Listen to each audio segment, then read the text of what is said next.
সবাইকে স্বাগত জানাচ্ছি আমাদের ক্রিকেট ফ্রেন্ডের নিয়মিত আয়োজনে। আপনাদের থাম্বনেইল কিংবা হচ্ছে ক্যাপশন দেখে হয়তো একটু চোখ কপালে উঠতে পারে, আপনি একটু ভরকে যেতে পারেন, আপনি একটু আটকে যেতে পারেন। এটা বড় একটা কারণ হচ্ছে যে এইবারে বিপিএলে যে ধরনের বিদেশি ক্রিকেটাররা খেলছেন সেই সব বিদেশি ক্রিকেটারের তালিকাতে আপনি যদি বড় কাউকে দেখেন, এমন কাউকে যাদেরকে আপনারা সবসময় দেখতে চান বিপিএলের মতো টুর্নামেন্টে, ফ্র্যাঞ্চাইজি ক্রিকেটে, বাংলাদেশে যে টুর্নামেন্টটা হয় সেই টুর্নামেন্টে আপনি যাদেরকে দেখতে চান সবসময়, এমন কয়েকজন ক্রিকেটারের ছবি আপনি দেখছেন, হয়তো থাম্বনেইলে দেখেছেন, ক্যাপশনে ওই তাদের নামগুলো দেখেছেন। আপনি আটকে যাওয়ার কথা, এটা খুবই স্বাভাবিক ব্যাপার। কারণ যেটা শুরুতেই বললাম যে এইবারে বিপিএলে অ্যালেক্স হেলস এবং শাহিন শাহ আফ্রিদি বাদে আপনি ওই লেভেলের বড় মাপের ক্রিকেটার খুঁজে পাবেন না। আপনি এখানে ইফতেখার আহমেদের কথা বলতে পারেন, খুশদিল শাহর কথা বলতে পারেন, আরও দু একজন ক্রিকেটার আছে যাদের কথা আপনি বলতে পারেন। কিন্তু আমি বলছি যে একদম টপ রেটেড বা টপ গ্রেডের ক্রিকেটাররা আপনি খুব বেশি ক্রিকেটার খুঁজে পাবেন না। তাদের সঙ্গে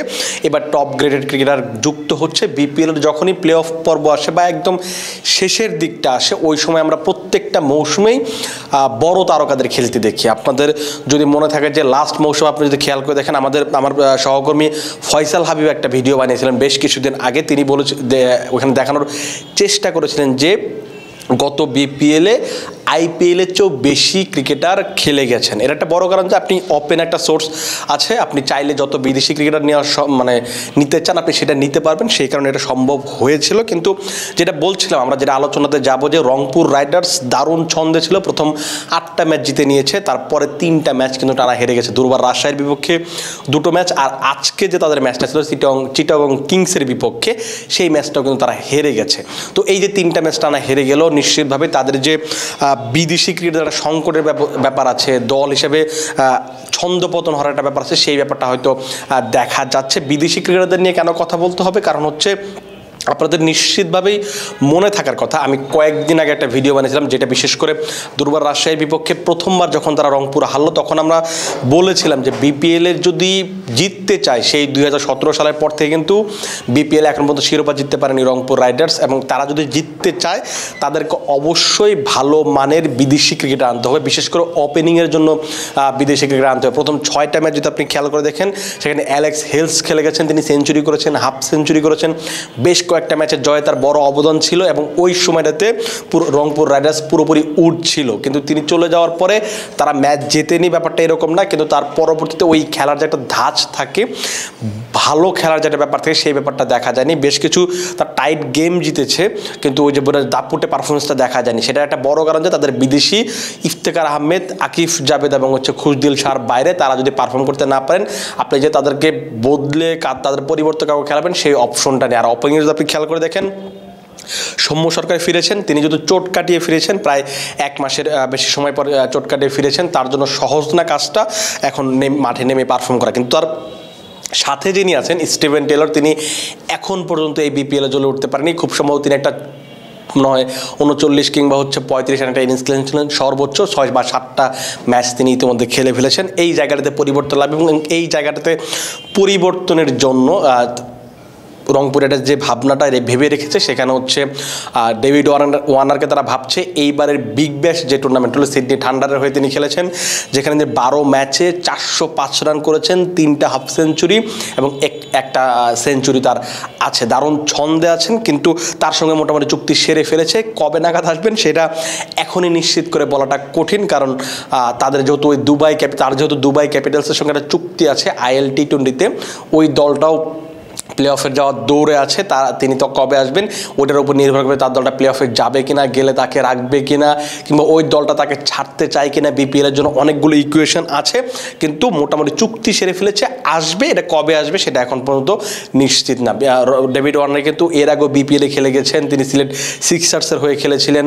ওই সময়টাতে তিনি খুব সম্ভবত আন্তর্জাতিক ক্রিকেটে ব্যান ছিলেন, কারণ ওই একটা কেপটাউনে যে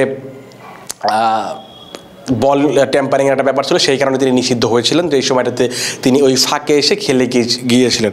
ওয়ার্নার আসলে অবশ্যই বিপিএলের মানের, এবারের যে মান নিয়ে অনেক বেশি প্রশ্ন উঠছে, এটা স্বাভাবিক, কারণ এবারের বড় ক্রিকেটার যেহেতু নেই। কিন্তু ওয়ার্নার যদি শেষ দিকে আসেন তাহলে অবশ্যই এই সময়টাতে একটা গ্ল্যামার যোগ করবে, আমার কাছে যেটা মনে হয়। শুধু এই জায়গাটা না, তাদের কিন্তু রংপুর রাইডার্সে কিন্তু আরও বেশ কিছু জায়গায় গুরুত্বপূর্ণ জায়গায় নজর দিতে হচ্ছে, কারণ খুশদিল শাহ তিনি চলে গেছেন, খুব সম্ভবত প্রায় 300 রান করেছেন, 298 রান হবে খুব সম্ভবত, প্রায় 170-75 স্ট্রাইক রেটে ব্যাটিং করেছেন, 24টা ছক্কা মেরেছেন, 18টা 4 মেরেছেন। আপনি যদি বোলিংয়ে খেয়াল করেন তিনি খুব সম্ভবত 10টা ম্যাচে তিনি সম্ভবত 17টা উইকেট নিয়েছেন। এই বিপিএলে আপনি খেয়াল করেন একেবারে টপ পারফর্মার এবং টুর্নামেন্টের সেরা হওয়ার ধরে তিনি খুব ভালোভাবেই ছিলেন, কিন্তু তিনি যেহেতু চ্যাম্পিয়ন্স ট্রফির দলের বিবেচনায় আছেন সে কারণে তাকে পাকিস্তানে ফিরতে হয়েছে এবং তিনি পাকিস্তানের চ্যাম্পিয়ন্স ট্রফির দলে যারা ক্যাম্প আছে সেই ক্যাম্পে তিনি যোগ দিচ্ছেন। শুধু তিনি না, তার সঙ্গে উসমান খানও যোগ দিচ্ছেন এবং যেহেতু খুশদিল শাহ রংপুর রাইডার্সের একজন টপ পারফর্মার ছিলেন